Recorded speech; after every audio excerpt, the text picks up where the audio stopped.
right. Welcome back to the Good AP Times podcast brought to you by Factura AI. We're doing this in person. This is really cool. So we are here at, I believe it's called Blue Mind Co-working. We're thrilled to have Steven here joining us. And this is going to be really interesting. So we're going to wing this a little bit. We're not sure how we're camera set up, but we're going to make this work. So Flying without a net. It's flying without a net. We're trying this out. Well, for all of our guests here, we've got Steven Schnitzler joining us today. And Steven, you have a cool background. You've done a ton of really unique things. And when you and I sat down for coffee a couple weeks ago to talk about this, you kind of told me the whole life story of your journey, which I loved. But more importantly is we talked about how you've been through some crazy ups and downs and how if you could give one piece of advice to anybody, it's that you have to build good teams and good systems in order to kind of weather those storms. And so it's really what our topic's going to be today. And thank you so much for joining us. Thank you for having me. It's a pleasure to be here. Tell us a little bit about your background for all of our, guests. Short version, not the full coffee version. The short version was I started out my career in hospitality as a chef, cooked for a while, went off to the Culinary Institute of America, graduated from there in 1989, and began my career in kitchens in New Jersey. Worked my way up to executive chef. My wife and I moved to North Carolina, tried to get our own restaurant and failed. And so I took a brief 28-year diversion into specialty coffee. Yeah. Wound up becoming a partner in Port City Java, eventually became the CEO of Port City Java. About a year ago, it was time to move on, took a buyout, semi-retired. That lasted 2 days before I keep joking, but it's not really a joke. I cleaned out the garage and I cleaned the shed, and that's the list I had for retirement. So I was like, okay, I need to figure something else out. But I didn't want to just go back to becoming an executive chef again. So I started to try and get creative and find something that was going to be unique to do, but involved cooking, involved hospitality, involved people. So we've come up with what I think is a pretty unique little concept. We're still getting it off the ground because we are still working through the process with the ABC board for our wine license, which is so much fun. You think after this many years in business, you'd be better at navigating those type of channels, but there's always something new to deal with. Yeah, absolutely. So you started with Port City Java at about 3 locations, correct? Yes. When I came on board, I believe there were 3, 2 in the works. And we had just expanded into the Charleston market. We started here in Wilmington. It started here in Wilmington. And when I came on board, the idea was, let's see if we can grow this as quickly as we can. Yeah. And in 10 years, we'll sell it and, move on and do whatever we want. And then you can get your own restaurant. Yeah. And that didn't quite work out that way. No, it was a much longer run than that. But we did. We started, at first we built through opening corporate locations. Yep. And then eventually transitioned into franchising. Yep. Which I actually voted against, but lost that vote. Yeah. Because honestly, I didn't know much about franchising. And I was like, I have never been comfortable just saying, oh yeah, I know nothing about that. Let's dive in and invest our entire company into it. That just seems like a bad plan. Or doesn't seem like a plan. So we started that out. I was director of operations at the time, but also a partner. We got ourselves through the franchising up to about 50 locations open. Yeah. With another 50 or 60 deals signed and in the chute. The first round of major financial headwinds hit in 2008 with the recession that happened around then, big financial crisis, which certainly didn't help. But we also had some internal issues and wound up firing and suing the founder of the company. Yep. I took over as CEO. We had a good 2.5 years of solid litigation, which turned out well in the end, but the during part was really tough. And in 2011, myself and 2 other gentlemen bought the company free and clear. We had cleared off all the old bad juju that was following that company around and closed a lot of locations. We basically refunded all of those deals that were not open yet. Yeah. And started sorting through, because we had done the expansion into franchising in a very poor way, I will say. Basically, if you could stroke a check, you got a franchise. Yeah. And that's a bad way to do that. Yeah. So we had a lot of them that they were struggling. Yeah. They were underperforming. They needed to close. So the first order of business was to walk back some of those mistakes, and start to fix them. And then it was time to build again. Yeah. We got ourselves into the university space, that was kind of my brilliant stroke of genius, was to figure out, and start doing the groundwork to have that happen. Yeah. And it was a very relationship driven time investment to get into that space and partner with Aramark and get the universities to want you to be there and to care, because you're not Starbucks. And so do you have the systems that will enable, a franchise to run? Because essentially that's what they are. They're technically licenses, but. And you think about it too, from a people perspective, they want to be able to know, will you take care of the people that are students and the scheduling? Because that's always a challenge there. And then from an operations perspective is, can you function at finals time when kids are coffee from... Some of those stores go 24 hours. Yeah, that's what I'm saying. Coffee from 3 a.m. to 3 a.m. Well, and it's one of the things you found out about. The coffee buying patterns for students are different. They're not there at 6 o'clock in the morning. No. For us freestanding stores, you've got a line at 6 a.m. They're going to work. They need that coffee. They need that caffeine. They're ready for it. Students want nothing to do with that at 6 o'clock in the morning. They're like, I'm in bed. Why would I do that? Yeah. The stores don't even open until 8 and they're slow. Yeah. And they pick up around lunchtime, but then kids are getting caffeine at 3 o'clock in the afternoon, and then 10 o'clock at night. It's here comes studying or going out. It's a huge rush at 10 o'clock at night. And it's like, that is completely the opposite of what we were used to and what normally happens. But it was a great business model to be in, and it was something we were actively pursuing. We grew that. We got into UNCW. We had a couple of stores, Chapel Hill, ECU, NC State, ECU. Did I say that one already?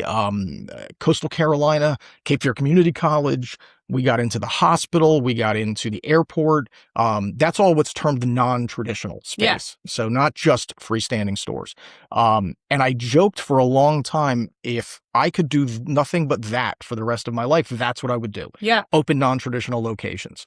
And it was fantastic right up until the pandemic. Yeah. When they all literally ceased to exist. Yeah.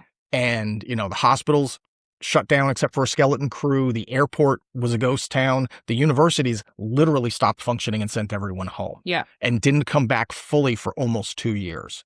So it was a brutal reality check where our overall revenue dropped 85%. Yeah. Even our freestanding locations, if it didn't have a drive-through, initially we had to close. We had guys setting up a table out front and taking an order, running back inside, making it and bringing it back outside to people, because you weren't allowed to have people sitting inside. Yeah. So, as far as pivoting, changing our business model, trying to figure out what next, it wasn't even just daily. Sometimes it was by the hour. Yeah. We're hanging on, okay, what's the next thing coming down the pike? And it was insane. But you get through it with people. Honestly, that kind of is the roundabout way to get back to hospitality is about people. Yeah. And going back to our topic today about people and systems, like you said, you've changed 1,000 times. That's an understatement. You've had to pivot on the fly regularly. Over and over and over again. What, I say the word resilience, and I think restaurants are resilient, and there's so much change constantly happening in the restaurant industry. And I think, like you said, COVID was this crazy time frame that completely shifted everyone's mentality in the restaurant industry. What do you think building a strong hospitality team actually looks like, or a strong process actually looks like, that really creates that level of warriors that can weather a storm? So I think, they always talk about, I'm not sure who they are, but all of them talk about having the right people in the right seats on the bus. Yeah. And, there is a certain part of hospitality and the restaurant industry, I think, that's intrinsic to certain people. And we've often said to ourselves and amongst ourselves that, some people have it and some people don't. They really dislike, not everybody can be a great bartender. Not everybody can be a great server. Not everybody can be, that people person Yeah. that everyone says they are. But then also keep complex systems in their head, work ridiculous hours, and have that whole package. So a little bit of it, building the systems and team, comes down to finding the right people from the beginning. Okay. And making sure the people you are bringing on board have that intrinsic part of the nature we're talking about. And then the other part of it is building systems around them that support them. Whether it's training, whether it is recipes, making sure that you're not, one of the things that I fell prey to early in my kitchen career was all the chefs we just know, we memorize.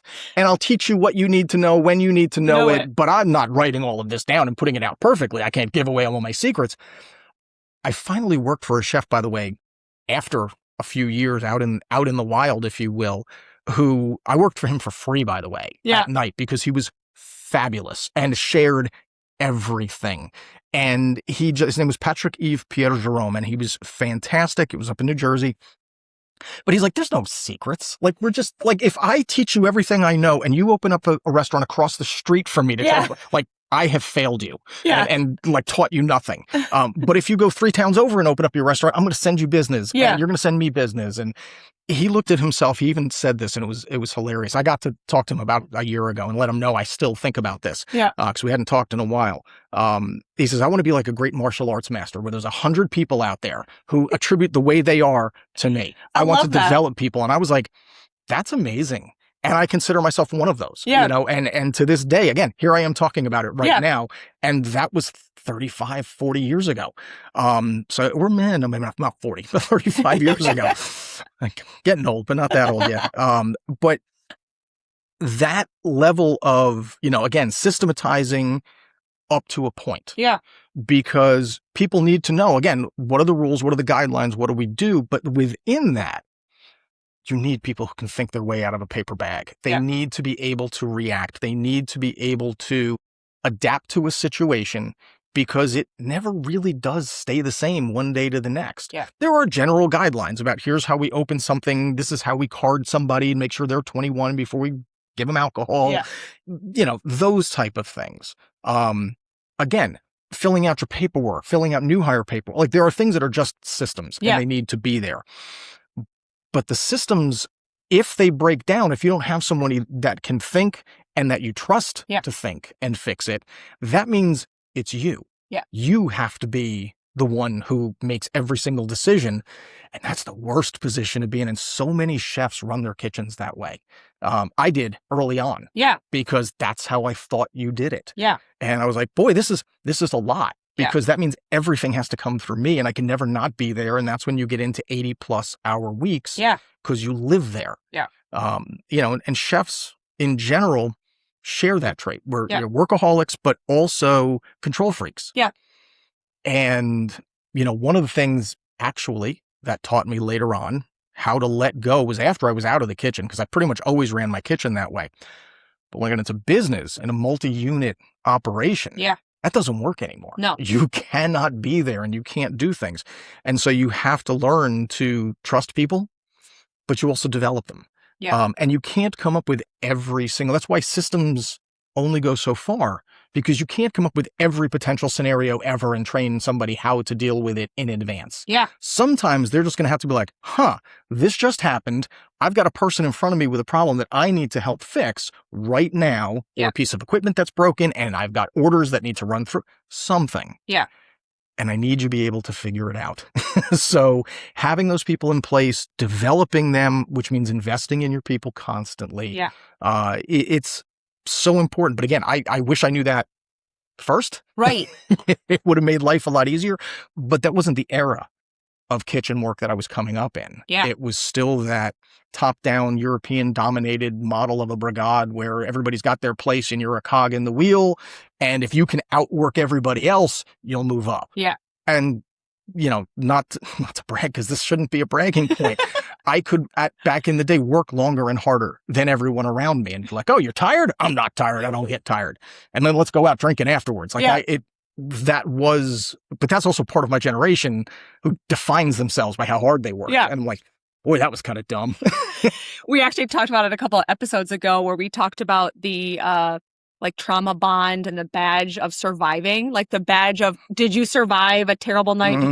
And instead of being like you did a good job and like check a box, it was like, no, I survived this horrible event. And so now I've won this badge of honor because of that. So we've talked about that. And I love that you made a comment about focusing on the systems to do a certain point. We were talking with a gentleman named Chip who works for HIA software, and we were talking about in the hospitality system. So many people in hospitality focus on that 1%, the like 1% outliers, and how I love how you said it, almost that systems need to focus on the 99%, and then you need to develop people to handle that 1%. I love that point. Absolutely. As my notes turned off, which is super helpful. When you look back at the hardest business chapters that we've kind of talked about, what lessons really stayed with you the most? I would say one is you can't necessarily always fix it. Yeah. There are businesses that fail. And it's funny because in business, they always talk about, don't be afraid to fail. But everybody's talking about small scale failure. Yeah. When they're talking about that. They're not talking about let your whole business implode and collapse and, refigure out your life. That's not what they're referring to. They're like, oh, I failed because this little thing didn't happen. And now I've learned my lesson from it. When you're talking about grand scale, though, you don't always have the answer, and one of the things that, because I definitely was succumbing to burnout in the end. Absolutely. It was getting so stressful post-pandemic. I told folks before the pandemic, I loved going into work every day. Yeah. Absolutely loved it. I liked it afterwards. And then at a certain point, I was just exhausted. Yeah. Because it was again, one thing after another. Yeah. And at a certain point, I'm not 26 anymore and I don't want to do 80 hours a week and go, I did 80 hours this week. Like, look at me, I'm awesome. You get to the point where it's like, okay, this is just too much. Yeah. And, mentally, emotionally, it wears you down and it's not good anymore. And so that's not the part that people are talking about when they say, don't be afraid to fail. Yeah. But sometimes you're going to fail. One of my attorneys even said to me, he says, well, we kind of knew you were going down, but you were going down swinging anyway. We always knew that was going to happen. But it was just so difficult with so many obstacles. And I was like, you know what? Sometimes the answer isn't me. Maybe the answer is somebody else coming in with fresh energy, fresh ideas, and for the good of the company. Yeah. And the people that work there. Because that's what kept me going the more difficult it got. Yeah. Was a shared sense of, maybe it's surviving trauma bonding. just for a longer period of time. But also, I don't want to let those folks down. Yeah. They don't want to let me down. The restaurant industry is famous for turnover. We grind through people. Yeah. My director of operations was there for 24 years. One of my controllers was there for 24 years, 23 years. Director of training, 15 years. We had folks, my roaster was there for 21 years. We had folks who stayed with us for a very, very long time that turned what was a job into a career. Yeah. And, we built in, as we grew, the most gratifying things we could start offering benefits. We could start doing parental leave. Like we didn't have a huge amount, but we're like, okay, we can do 3 weeks of paid maternity leave. Is it enough? Absolutely not. But for a coffee company, a little coffee company to be able to do, I was so proud of that because it was so nice when somebody was like, okay, that's cool. Like I'm not, having to rush back when I had a baby. Yeah. I can actually take a few weeks and then some other time because we would put together vacation time with it and leave and all the holidays were like, we're cramming it all together for you. You get to take it in a chunk. And just being able to do that for people, being able to help, again, develop them to be leaders in their own right. Yeah. That's what kept me going when I didn't necessarily feel like doing it anymore. It was tough. I think you talked a little bit about the human side, which I think is important because I think unlike a lot of companies out there, last week we were talking about the difference between factories and restaurants and how there's parts of restaurants that are almost like mini factories in some ways, but it's got a lot more human side. How do you balance systems and structure Because I think that's where a lot of people push back on putting tech in place or Mhm. systems in place, is that they're fearful of losing that human side on the hospitality part. Really, where's your recommendations or tips there? Well, so some of it is not trying to be the one that's going to decide exactly what all of everyone's needs are. Yeah. They have to tell me. And I have to give them the freedom to be able to say, you know what, I could really use this. And here's this thing this tool that we could bring in, and here's how it's going to help us. I tried to create an environment where everybody was comfortable making these suggestions and coming forward. Doesn't mean we always did it. Yeah. I also told all of my senior team, you work in this company because of your opinions, not in spite of them. If I catch you yesing me to death, it's not good. Yeah. I don't appreciate that. You know, like, I'm a former chef. I have a big ego. I always think I'm right. Yeah. I'm not. Yeah. Shocker. But you are allowed and expected to tell me, like, you know what, I think that's a bad idea. Now, here's why. Yeah. You don't get to say, well, that's dumb, Steve. No, I think it's dumb. No, that's not good enough. Yeah. You need to actually come with more than that. But I got outvoted in meetings. I would sit and listen to the discussion and listen to the argument and be like, you know what? That's making sense to me. And we would talk, whether it was an investment in tech tools that they needed to do their job. So I'm setting an expectation and they're saying, okay, cool. But with what I have right now, it's going to be really hard to get here. And here's why. And here's what's going to cost us. But if we do this. So I think you have to let your team help build the systems that they're going to operate within. It's not just me dictating. Because if we're just waiting for me to come up with every single answer, that's just not going to work. So let's say you are giving advice to maybe a CEO who has said, no one comes to me with suggestions. I just don't know how to create that environment. What would you say? What would you say how to create that environment? Well, I mean, first of all, you have to make not just a conscious decision that I'm going to do that. Yeah. And then communicate it. Then you need to re-communicate it, follow it up, and live it. Because you saying it doesn't make it culture. Yeah. It really doesn't. You know, we said a lot of times, culture isn't what I say it is as the CEO. It's what actually happens. It's what happens in one of our cafes at 8:00 at night when they're getting ready to close down, and a 16-year-old barista is the one making a decision for a guest standing in front of them who has a problem right there. Yeah. If we have not empowered that person to take care of that issue, now there might be an issue that we haven't foreseen that's so crazy. Yeah. Oh, that needs to go up the ladder. Yeah. Like, that definitely, but that's where developing their judgment comes in, and role playing with them and putting that into our training and making sure they understand you have the ability to make this decision. You have the ability to fix it. That is our entire policy when it comes to a guest service complaint. Fix it. Yeah. Then afterwards, we can discuss what happened and talk about it and go, okay, let's kind of do a little postmortem on that and see how well did it work. We may make that and say, okay, everybody needs to know about that. Or we go, great, thank you for handling that. Next time, here's what we want to do. Yeah. But you made a call. Yep. I have one within the company, it was a famous example. Yeah. So when my oldest daughter was freshman in high school, okay, she got a writing award from Scholastic and was receiving it in New York City at Carnegie Hall. Okay. And so I went up there. My mother and my brother still lived up there. And, we went up, took my daughter there. We were going into the city. We're literally driving. They lived in New Jersey. We're about to enter the Lincoln Tunnel and my phone rings. and I'm like, and it's the Porter's Neck Cafe. And I answered. I'm like, hi, this is Steve. Who's this? And it's a guest reaming me out, yelling. And I'm like, what? Sir, hold on a second, sir. Yes, you're upset. Okay. And he's yelling. What I gathered was he needed a receipt for his expense account submission from like 3 weeks ago for a specific transaction. And the barista has no access to a receipt from back then and couldn't do it for him. But I always used to tell people, I'm like, if you don't know what to do, yes, you do. Call me. We'll help. So he called my cell phone at like 6:00 on a Friday night and handed it to an irate guest who just was like, oh, I got the CEO. boom, and went at it. And I was like, wow. I said, sir, I am going to have to, okay, I understand the problem. I understand what's happening. I said, I am about to lose a signal. I'm driving into the Lincoln Tunnel. I said, I'm in New York City, or about to be. I said, let me hang up with you.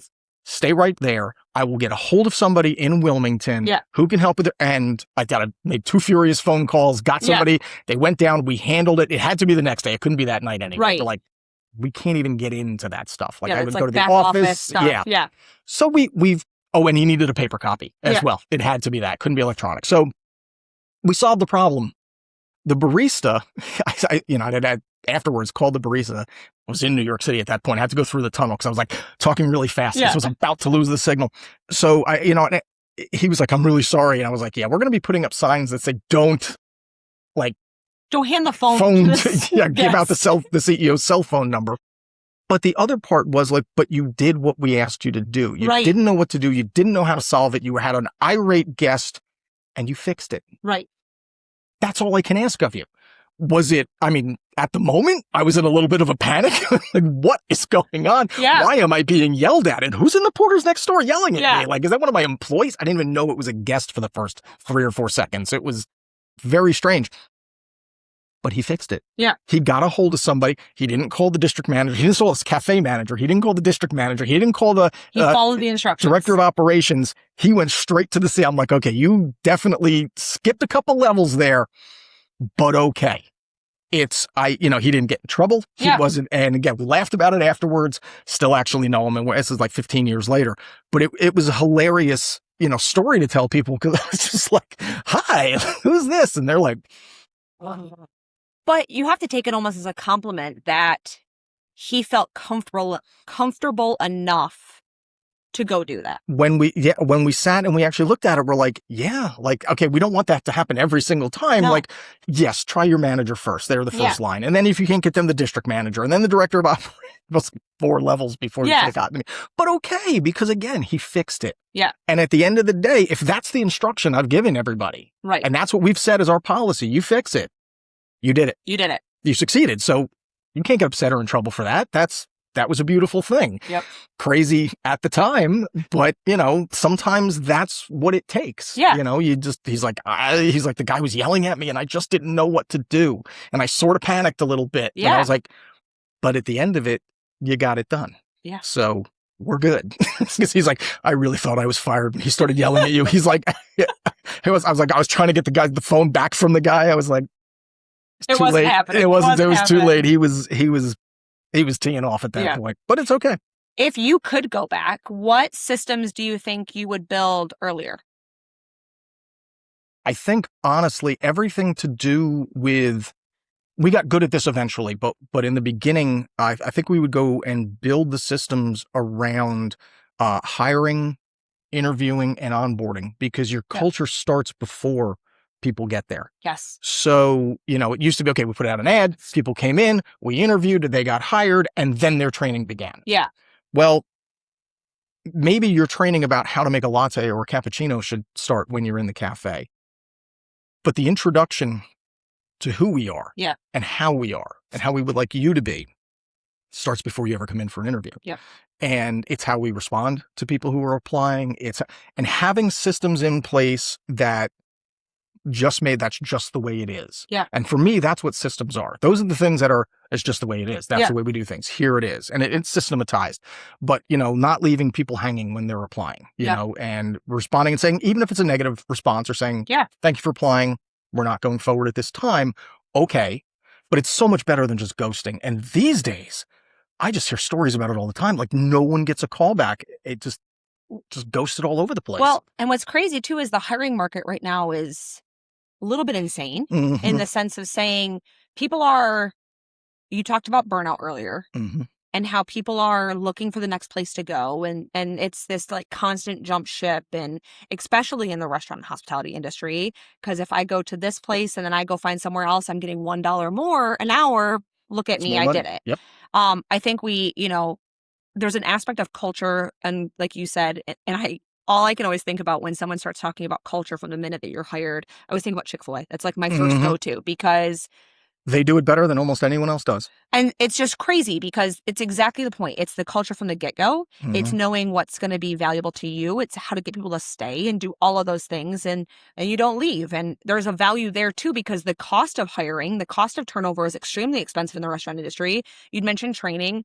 You'd mentioned, we actually talked about this a while ago. You had said something about role playing. Mm-hmm. And we brought it up in a conversation a couple episodes ago that it's something that restaurants don't do. We did in our training. But you should. I think it's a great thing. Absolutely.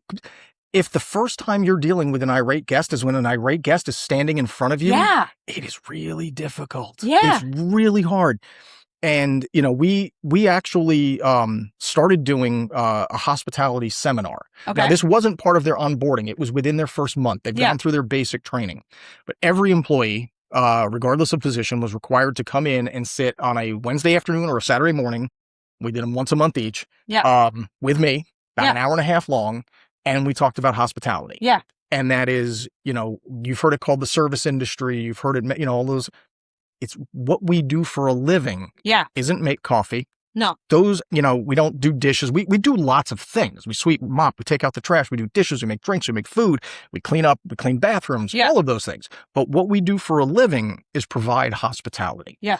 And the difference between service and hospitality, and I heard this written in a book I read years ago, and I would give them credit, but I can't remember the name right now, is that you can get service from an ATM. It gives you what you want when you want it, which is your money now. Yeah. But it's never going to make you feel welcome, relaxed, comfortable at home, or somewhat proprietary about it. Yeah. And that somewhat proprietary line I use all the time because the difference, it's a small semantic difference. But when somebody refers to us as their coffee shop instead of a coffee shop, we got them. Yeah. We've won in that we have achieved a relationship with them. Yeah. It's not just coffee. Yeah. Coffee is a commodity. It's the second most traded commodity on the planet behind petroleum. So there's a lot of it out there, and there's a lot of places that do it, and everybody does it right. But when it's coffee with Sarah or coffee with Sam or coffee with Mike, it's different. Yeah. And when you are recognized as a guest in that cafe, and people are genuinely happy to see you, not just faking it, genuinely happy. And that comes down to part of the hiring process. Yep. You talk about that culture from the get-go. We wanted to make people want to work for us. Whether or not we hired them was our decision, but I want them to want to. Yeah. Because everything we ask people to do is voluntary. I can't make you smile at a guest or be in a good mood. I can't make you do it. Yeah. You have to want to. Yeah. And if you don't want to, be somewhere else. Yeah. Find somewhere where you don't have to be. Yeah. It's okay. There's a space for you out there, but it may not be this space. And you and the company and our guests are all going to be better off if you choose to do something else. Yeah. There was an obnoxious way that folks in the kitchen used to put it. We used to call people who we felt didn't deserve or shouldn't be chefs, call them shoemakers. And the reason was that the culinary world and the entire world would be better off if you made shoes instead of dinner. So go do that for a living. Yeah. And so to call somebody a shoemaker in a kitchen was like the worst insult because like you don't belong here. Yeah. But and again, it's not even to be exclusive for somebody or to be mean or angry about it. Want to be here or find somewhere you do want to be and go there. And I understand it. That's easier said than done also, but everybody's going to be happier. If you don't want to be there, you shouldn't be. Because you're not going to connect with guests. It comes through. It's like smiling over the phone. Like you have to, it's part of it. Yeah. It makes me think about have you ever seen the TED Talk from Amazon about the Amazon flywheel and how he explained, so it all explains about quick product to quick delivery and how there's a circle that circle, it's almost like two wheels and that wheel funnels a guest happiness, which means they're going to likely come back and shop from you because if you're willing to quickly take returns and quickly receive goods, it's this aspect of you can have a really great business model, but you need to understand the impact of the guest experience. Yep. And I think I always refer to that in the restaurant industry too, because you can make the most incredible food and you can have the most unhappy servers who are rude to guests and people don't come back. And we've talked about this on other episodes where you're more likely to I actually have asked people this before. I said, are you more likely to go back to a restaurant because you had a bad food experience, or are you more likely to go back to a restaurant if you had a bad server experience? And most of the time you're like, I'll go back if it's a bad food experience because I'll give them another chance. Yeah. Maybe I picked the wrong thing on the menu. Maybe I need to go find something else. I'll give another chance. My fault. It's my fault. It's my fault you gave me a bad meal. I picked the wrong thing. But if you have a bad server experience, you're less likely to go back. And so there's a level of that customer service that's needed. Now, it kind of brings me to some of our more hot takes and topics. Do you think more companies fail because they, I guess, by the way, second, do you think more companies fail because they lack great people, or do you think they fail because the great people are stuck working with bad systems? That's interesting. Boy, can I say both? Yeah, absolutely. Okay, awesome. Because I think, again, the systems only take you so far. Right. And then your people have to go there. But the best system in the world, as far as I can see, isn't going to overcome apathy, right, or negativism or whatever. I mean, because again, you can't make somebody do something. So you may have a system in place that people don't follow because they don't believe in it. So the bad system can fail. Yeah. You can have a great system where bad people don't follow it or don't care or think, why are they making me do this? Yeah. They don't necessarily understand why. So it's all part of building. The system is the people and the systems in place that they use. Yeah. So which one fails more? I don't know. I think if they try to do the top-down system, where again, it's dictated by the CEO and I say everything down to what the baristas do in a cafe on a daily basis. Yeah, you're missing the boat there. We talked about it a couple episodes ago where you can go implement a system and say, this is how we're doing it. But then people might not use it that way too, which is a huge part. And so if you're kind of forcing somebody to do something that's more work for their job, you're going to have people get really upset and great people be really upset. So it's absolutely a really good point. All right. So I like to say this, the real test of a company isn't how things are when they're good. A real test of a company is when things go wrong. What is your take on that? And where have you seen that to be the truth? Well, I can bring it around to this may sound very, very strange, but it's marriage advice that I give to young couples getting married. Both my daughter and friends of the family, we've all got kids now who are of that marrying age. So it's been happening a lot. So I get to give this advice a lot. But it sort of ties in. The traditional marriage vows, which not everybody uses, but the traditional one, for better, for worse, for sicker, for poor, for for richer, for poor, sickness, and in health. Health, richer, and good times are easy. Yeah. You're married and you have the support system for poorer, sick, and not so good times. Yeah. Like, that's when you need each other the most. And that's when you need to help each other and support each other and be there. And it's the same in business. Yeah. Yes, when everything is fantastic and flying high, pretty easy. Yeah. Like we're flowing along and everything's great and woohoo.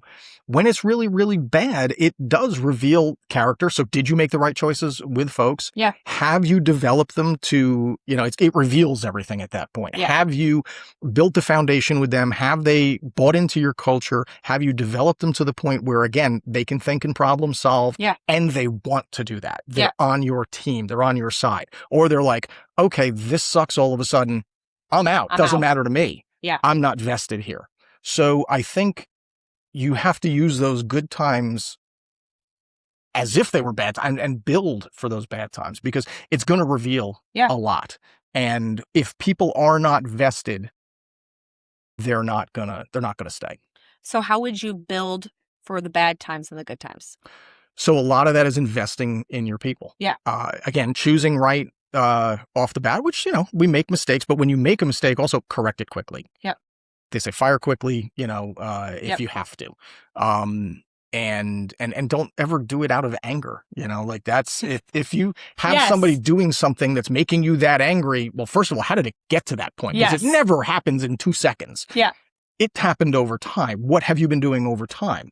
But reinvesting in your people, developing them, listening to them, whether it is adding parts to the system, giving them input, buy-in, and being vested in the company. Yep.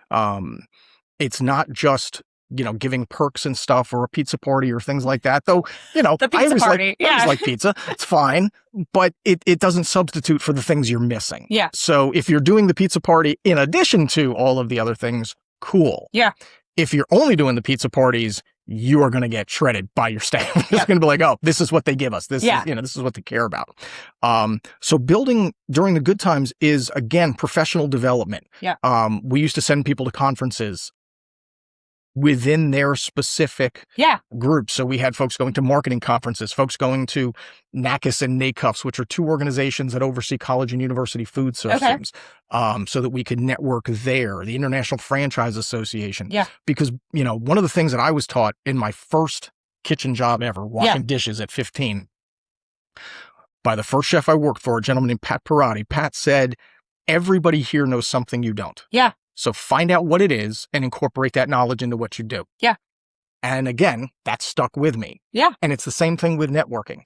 Everybody knows something or someone, and you can make that a part of what you do, but you have to put your people in a position to be able to do that. Yeah. And it can't just like, you should network. Yeah. Like, cool. They don't, don't make them pay for it, and they don't see why. And they're like, man, so you're just making me work more? Yeah.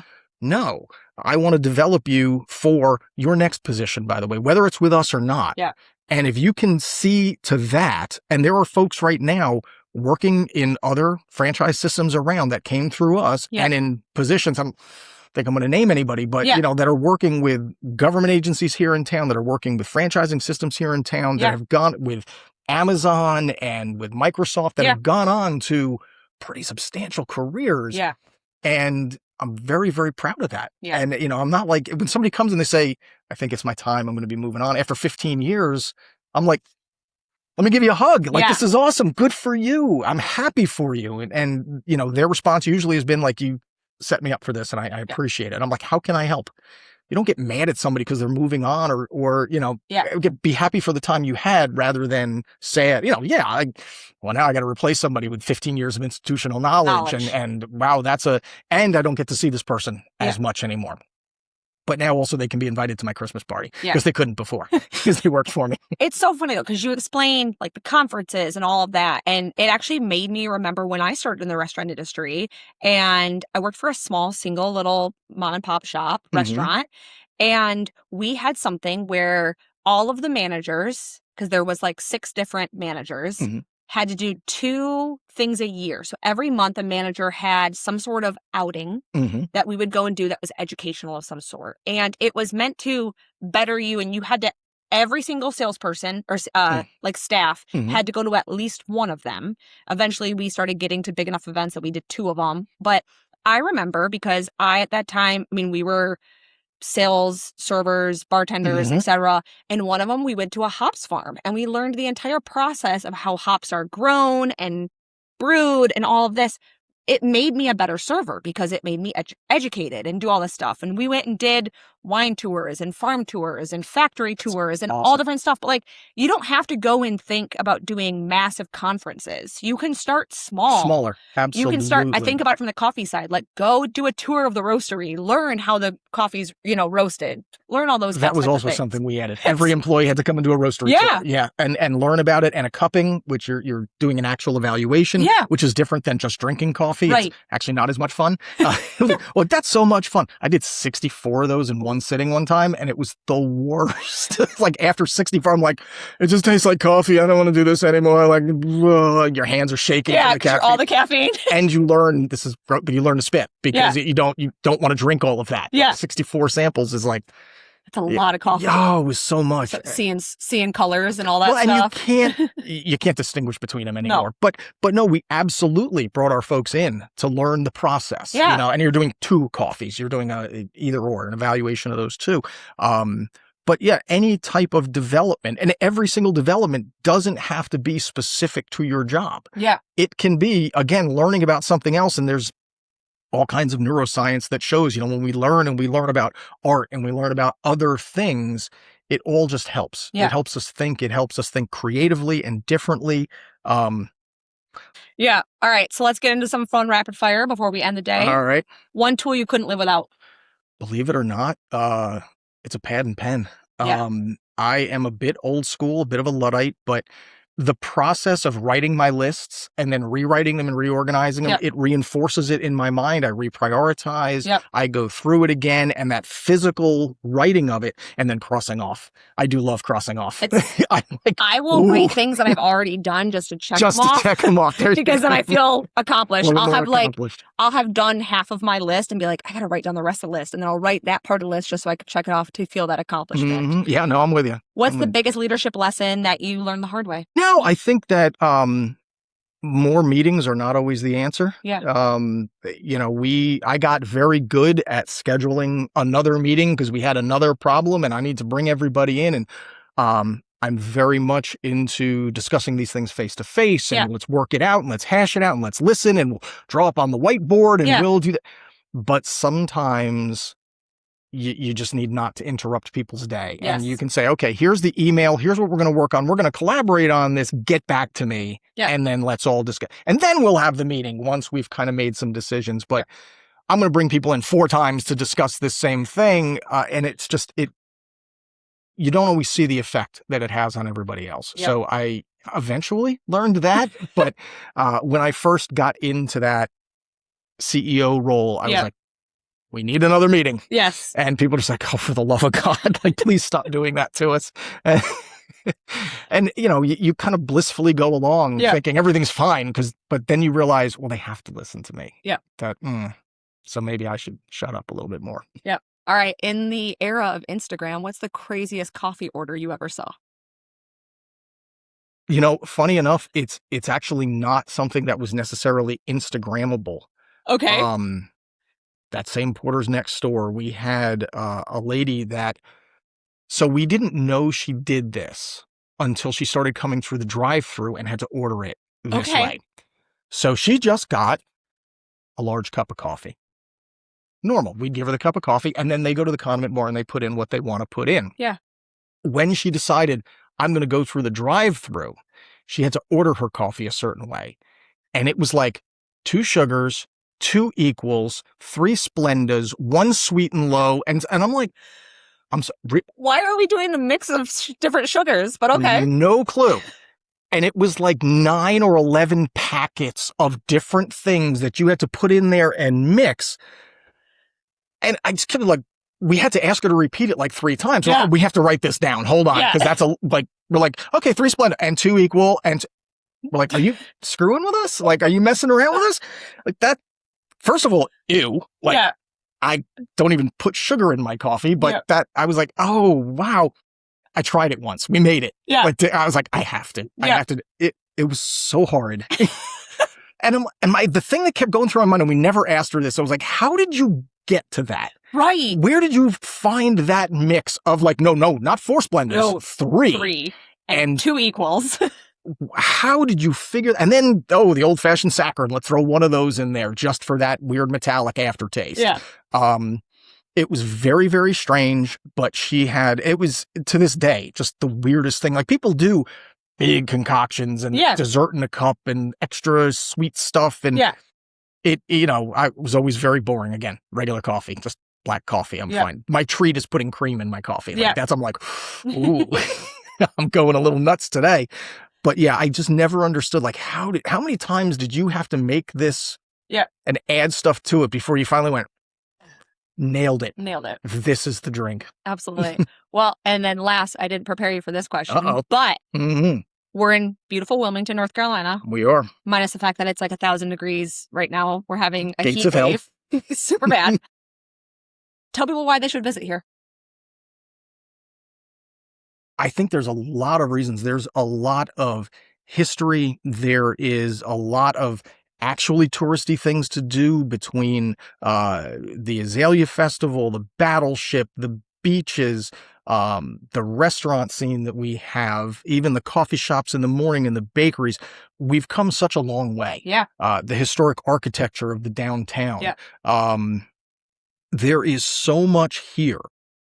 Honestly, that you're not going to be bored. There's a lot to do. It's a beautiful town. It's a welcoming town. We first came here, my wife and I, 34 years ago, 35 years ago, on vacation. We stayed at a bed and breakfast. and just kind of fell in love with the town. We looked at the homes and we're like, we'd always love to live in a Victorian home. Wouldn't this be great? And, I'll even share this because this will make people crazy with prices today, just for fun. We did buy our first Victorian home downtown in Wilmington for $89,000. Yeah.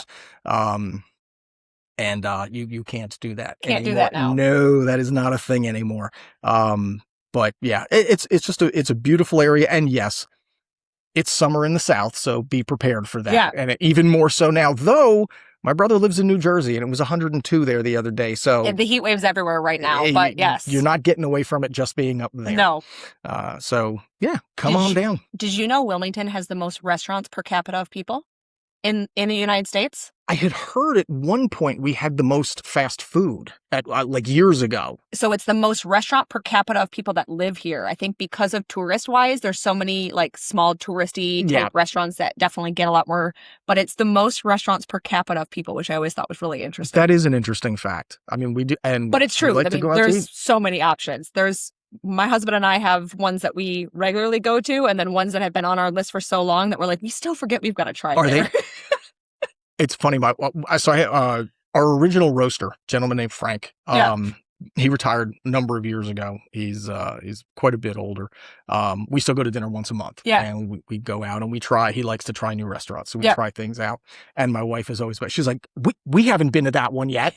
She's like, you're taking Frank there? And I was like, well, he picked it. He picked the restaurant. She's like, good, go. He just gets mad at me because I'm like, you haven't taken me to that restaurant yet. And you're taking him out there. And I was like, I'm sorry. And then it's funny too, because we have a whole list and then we've got we'll have like a night to do date night. And then we're both like, should we just go to where we normally go? Well, because some of them, there are restaurants too that now you need, 20 years ago, you didn't really need reservations in most of these places. Now there's so many good choices and places you need to have a reservation. So if you're choosing last minute, it's not as easy. And some of them are small. I mean, that's the thing too. Like some of the Olivero, obviously. Yep. Love Olivero. Love Olivero. And that place is not that big. Nope. And we have been lucky to get on a wait list once and then get in.